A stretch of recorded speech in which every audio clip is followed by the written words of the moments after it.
Right, let's start the show. Do I have a script? No. Do I ever have a script? No.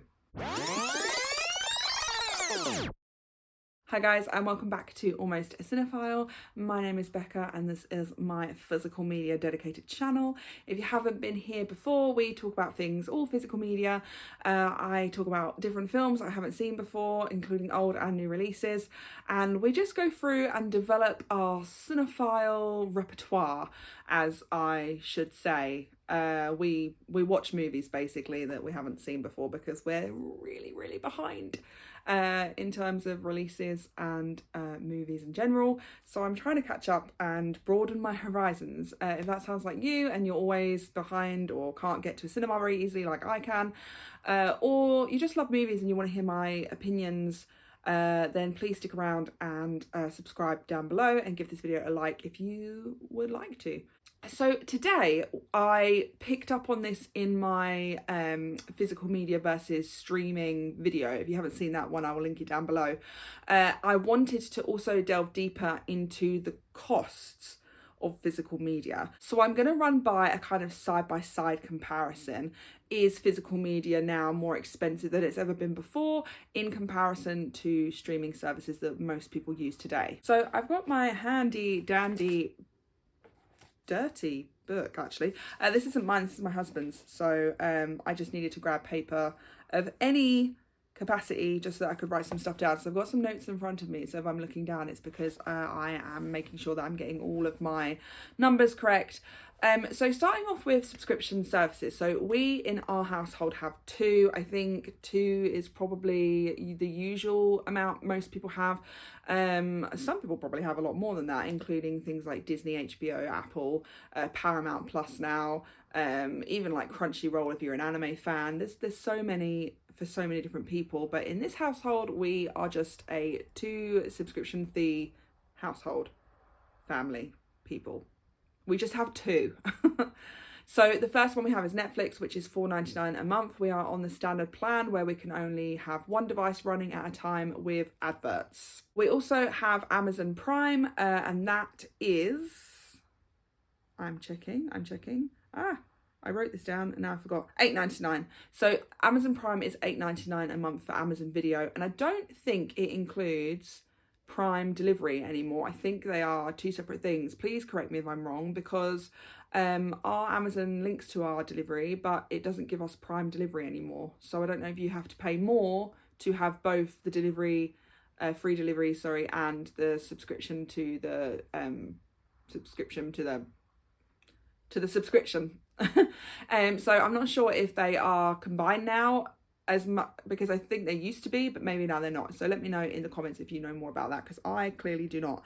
So overall, Prime costs us £107.88 a year, and Netflix costs us £59.88, giving it a total of £167.76. So in terms of like watchability and how much is actually on these platforms, is how much you're really getting for your money's worth, I assume. So basically, if you kind of love everything Netflix puts out for you, and you're like really into like most of the series that they put out and their own films that they produce, similar to Prime, they do obviously their own shows now, including Rings of Power, which we won't discuss on this channel. So depending on what your needs are and what you actually like in terms of what these subscription services are producing slash the IPs they're also buying so that you're able to watch them over again, is very heavily dependent on your usage. So basically, if you're using it all the time and you watch Netflix literally every day, then I would have thought £59.88 a year just on Netflix probably doesn't seem like a lot, and it probably seems like it's much more worth the price than it would be to someone that obviously only uses Netflix here and there, and most of the time they're quite disappointed with what they put out or what they produce, or you know they've gone through most of the movies that they have in their repertoire or their collection, and new releases. I feel like new releases come onto Netflix quicker and more often than they do with Amazon. Amazon does tend to hit harder with their new releases when they do eventually put things on. I don't know how you guys feel. I always feel like Netflix it trickles in, and then you get a big film or a big franchise that comes on every so often, but Amazon kind of doesn't have that, you know, that constant feed of content.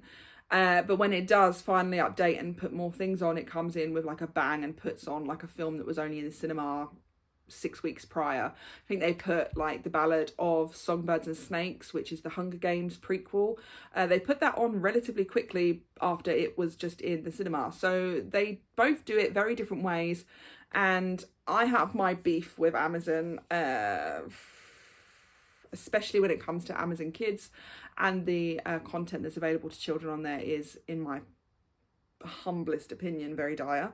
As opposed to Netflix, they have more steadier content. There's more that comes on every so often, so there's more keeping them entertained over that side. Plus they also own all of the Ghibli films, which helps because they are fantastic and my kids love watching those, and we are able to access them through Netflix.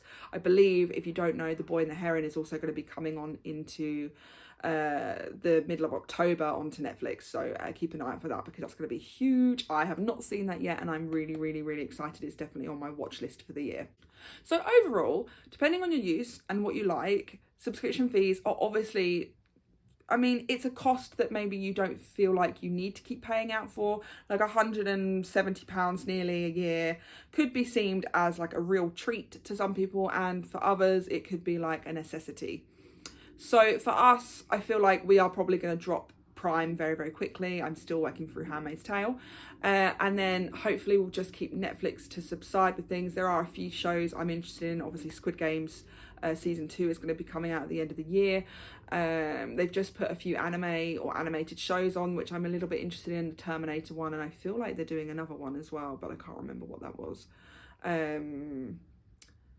But I feel like I'm holding on to hope with Netflix, and it is the cheaper of the two options. $4.99 with ads is still better than $8.99 with ads, and also the content is less so and less often being updated. So moving on to physical media. Now, I'm very new to the new forms of physical media. As you can see behind me, I am a DVD girly at heart. It's simple, it's cheap, it's cost effective for me. I will go through where I source my DVDs and kind of the prices that you're looking at if you go that route. But the way that physical media is now kind of being looked at as more of collector's items, and there's a lot more available. There's things that are being brought back into print, or there's films that are now being restored to be officially put onto discs like Blu-rays and 4Ks that weren't ever given the option. So there's a lot of excitement and buzz within the physical media world when it comes to those new forms of physical media. So when I say new forms, so obviously Blu-rays have been around for quite a while. They were supposed to take over from DVDs.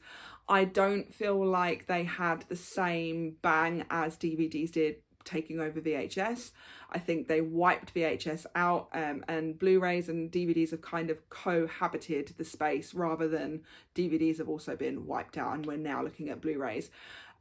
You've also got your 4Ks, which are, I guess, a better high resolution deal. I've never watched a 4K DVD. I know some people love them. Some people get really frustrated, especially when they change the colour or the tone of a film. It can really ruin somebody's experience of what they were used to or what they liked the film for. And you've also got things like collections like Arrow, Criterion, and Steelbooks, which are, I have a version of a Steelbook. It's the only one I do have. It's a slasher movies collection, so it has 5 horror films in it, but it's in this kind of tin metal Steelbook case. That's hence the Steelbook name, Rebecca, like nice one. I'm so switched on. So yeah, they're just in these really hard Steelbook cases. The artwork on some of these Steelbooks, if you look them up, are really cool. Sometimes they're like stills from the movie, or there's like special artwork that's been commissioned for it, which looks really cool.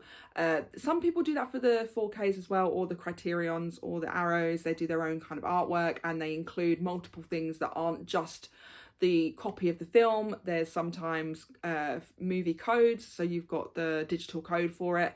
They sometimes include the Blu-ray and the DVD version of the film as well. There's sometimes postcards and posters and books and all sorts of really cool stuff. So if you really love that film and you're like die-hard fan of what you like, and you want the best version of it, then I would absolutely encourage people to buy the best version of that movie if that's what they really love. Where it starts to go a little bit squiffy and a little bit over the edge of a normal, how shall I put this? When it starts to get a little bit into crazy territory, basically, is shelves and shelves. And I know I have shelves. These are all DVDs, and I can tell you how much this will probably cost. And it was probably well under £100 for everything I own. When it starts to get to shelves and shelves and shelves worth of physical media in only steelbooks or 4Ks or Blu-ray editions, and then multiple of the same film as well, and some films the collectors or creators don't actually even like, they just have it in their collection to be able to refer to when they need to. That's when things get a little bit expensive, and I can absolutely see how physical media can absolutely cost a bomb. So just bringing in my handy dandy notebook once again, the average cost of a steelbook is about 25 UK British pounds. The average cost of a Criterion Collection DVD is about £22.99. I believe the average cost of a 4K or a Blu-ray is between 15 and 20 to 25 pounds as well. And a collector's edition, so these are the things with multiple posters, cards, versions of the film, digital codes, can be upwards between 30 to 50 pounds, and sometimes all the way up if it's multiple different movies in a series or it's a franchise, all the way up to plus 100 pounds. So it can go all the way up, way up. I think I looked at the Lord of the Rings collector's edition, so it had like all the versions of the normal director's cut, it had the extended cut versions, and it also had like posters, booklets and things, and that was for all 3 films. Was £99.99 in HMV. If you're American and you don't know what HMV is, that's basically the British version of our physical media store.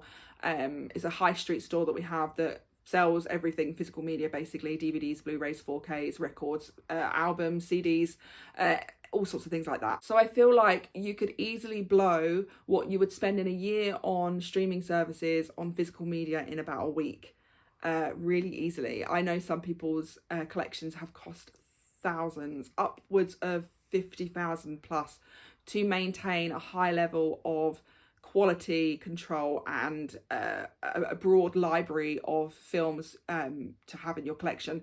To maintain that costs an absolute fortune, and I absolutely understand that is not viable for most people. Whilst I do appreciate loving and looking at these collections and adoring the fact that these people have such high quality and standards for their collections, I admire, but I'm not that kind of person. So I would love to eventually maybe invest in Blu-rays, potentially 4Ks as well, but you need the player and all the things that go with that. And Blu-ray players here in the UK are still really expensive. They're upwards of £100 plus, which, I mean, for some people that's probably not that expensive. But for me, when I've got a secondhand DVD player that I spent £0 on, that works for me, and I can get most of my physical media still that I want. So a lot of the new releases are still releasing onto DVD, so I'm still able to get new releases as well.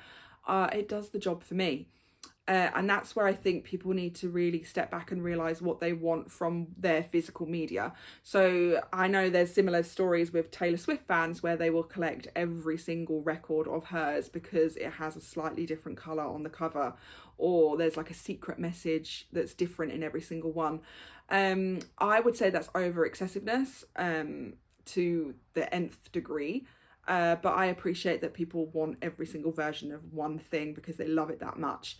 I'm much more of a, if I love a film, I will, this is a really rubbish example. I mean, it's a good film, but I would say I've got Wrath of the Titans, and it's, you know, it's one of my favorites. I feel like somebody has already come out recently with a 2-pack of these. Is it Arrow? It may be like somebody like that. I think it's like a collector's site that does these. Literally recently released a 2-pack of these, and it's still just the film, but it's just in really pretty packaging and maybe has a few special kind of things included in it as well.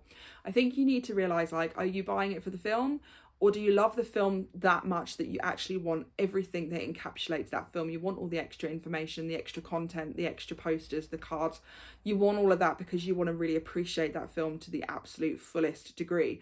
And I'm sure there'll be a few moments where I absolutely will want to collect something that is that kind of standard of quality. I haven't found the film that I've wanted to do that with yet. I feel like the only thing I do want is the extended versions of the Lord of the Rings films, which I can easily find secondhand because they've been out for such a long time. And again, happy to have those on DVD. And that definitely cuts the cost down quite considerably. So I feel like manage your collection how you want to. If you see these people's with rows and rows upon rows of you know, all the latest and greatest films in steelbook versions or Criterion collections or Arrow versions or the box sets that cost literally loads of money, which they look beautiful, and I really do appreciate them when I watch someone else's collection. I don't sit there and go, well, that's rubbish. But I am the sort of person that buys it for the film and the film alone. DVDs so far, quality wise, hasn't ever let me down. I've never gone, oh my god, I wish this was better quality. Maybe unless I watched a 4K version, and then I may have absolutely different thoughts, but until then I'm really happy with having a small curated collection of things I really like because I like that film. Sometimes I'm a little bit fussy. If I see a slipcover over a regular DVD, I will go for the slipcover because it looks kind of nice. Or sometimes if the case is damaged or the disc is a bit scratched up, I may put that one back and then opt to wait it out to find something else of a little bit better quality. And that's how I control the quality of my collection. So I don't own any Blu-rays or 4Ks at the moment. I have one steelbook, which again I showed you earlier, which was this one. This was the most expensive movie in my collection, being about £3.50, but there are 5 films on there, so if you break that up, that's, god, my maths is not mathsing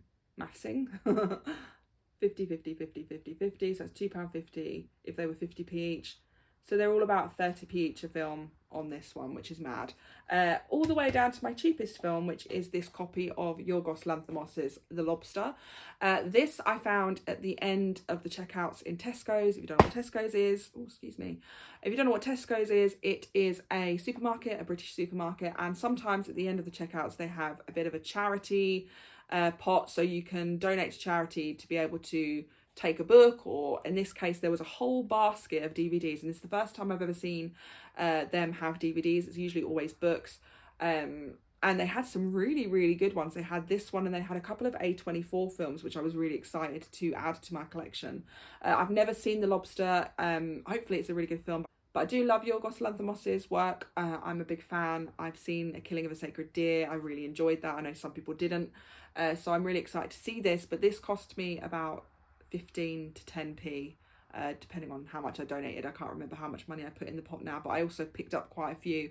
So breaking up the cost wise, this is now my cheapest DVD in my collection, and the steelbook that I own is now my most expensive. So I tend to source my DVDs primarily through secondhand shops or charity shops if you're in the UK, or thrift stores if you're in America.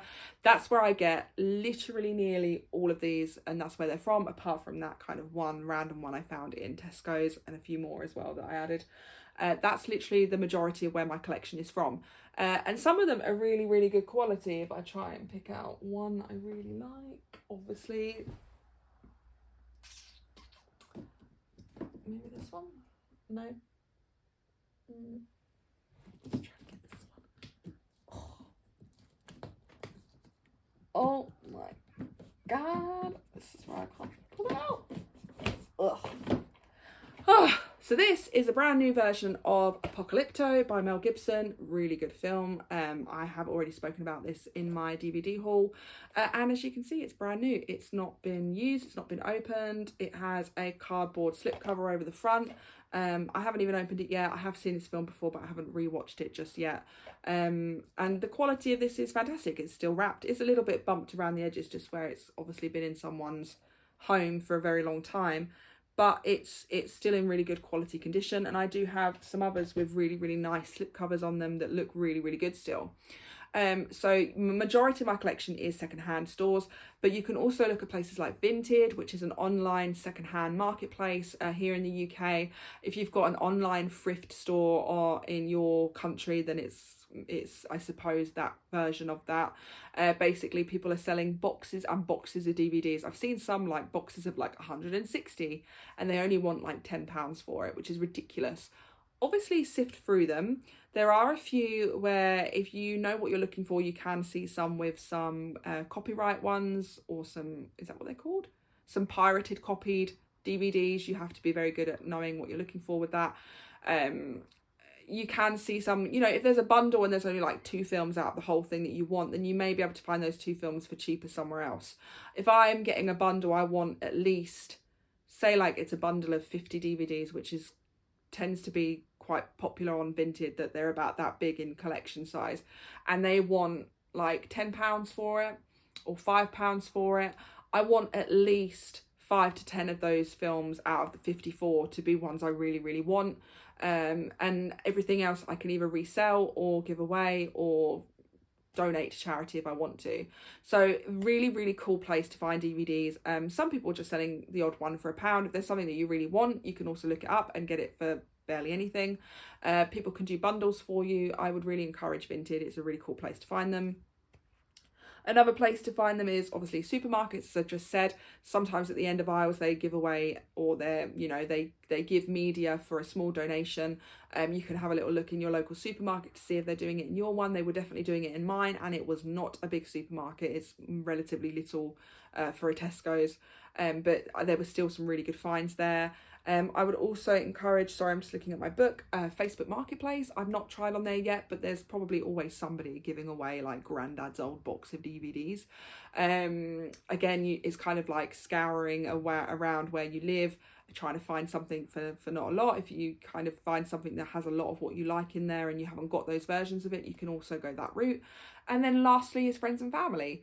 You can always ask granddad. Don't know why granddad's gonna have the box of DVDs, maybe grandma does, or aunts or uncles, nieces, nephews, if they're old enough, anybody that kind of had those old school DVDs and has just left them upstairs in an attic or a basement, or if you're in the UK we call it a loft, and see if they've still got them kicking around somewhere. They may still have them in their collection, but they're like, you know what, if you want to borrow any, if you want to watch anything that I've got, you can go ahead.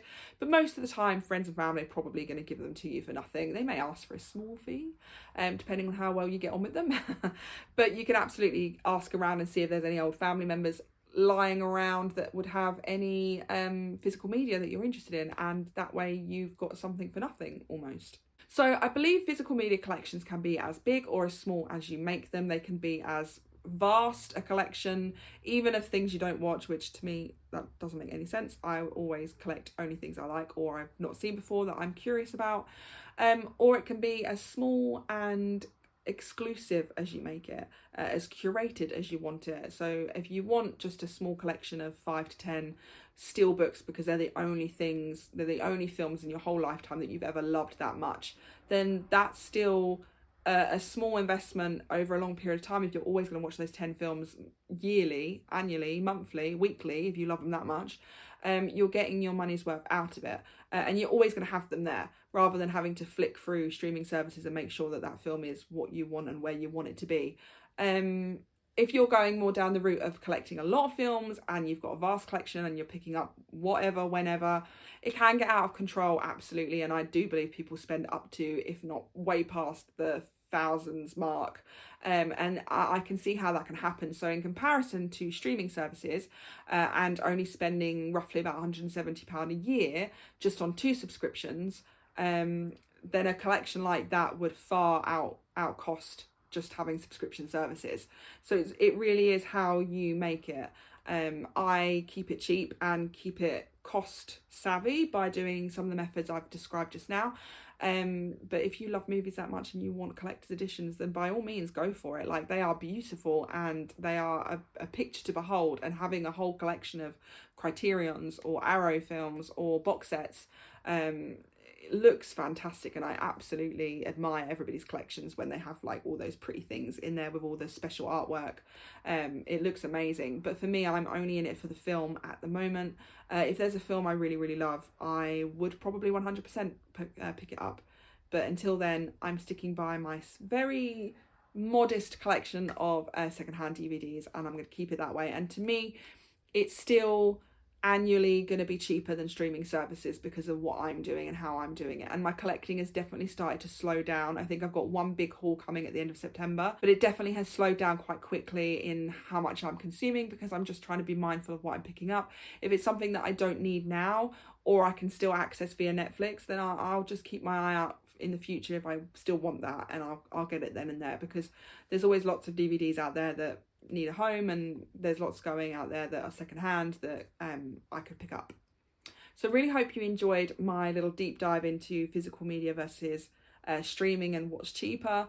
I think overall, if you're going for the big collections with the collector's items in it, then I would say absolutely streaming wins and is considerably way more cheaper than collecting. I feel also like you can maybe balance it out really well as well. Maybe you don't need to go that crazy. Maybe if you just buy one film a year and it's a special edition, it's still going to be far cheaper than the streaming service. It's totally up to you and how you want to do it. So I really hope you enjoyed this video and the ramblings of a mad woman over her physical media collection. What do you guys think? Do you prefer, you know, collecting proper collector's items, steelbooks? Is that your jam? Are you a 4K Blu-ray kind of person, or are you happy with a kind of more significantly smaller DVD collection? How do you guys collect? What do you prefer? What do you like seeing in collections? What do you think about the prices of physical media now that it's getting more popular and more people are collecting? Let me know your thoughts below. I love having conversations with you guys in the comments. I really hope you like this video, and I will definitely see you in the next one. Thank you so much. Bye.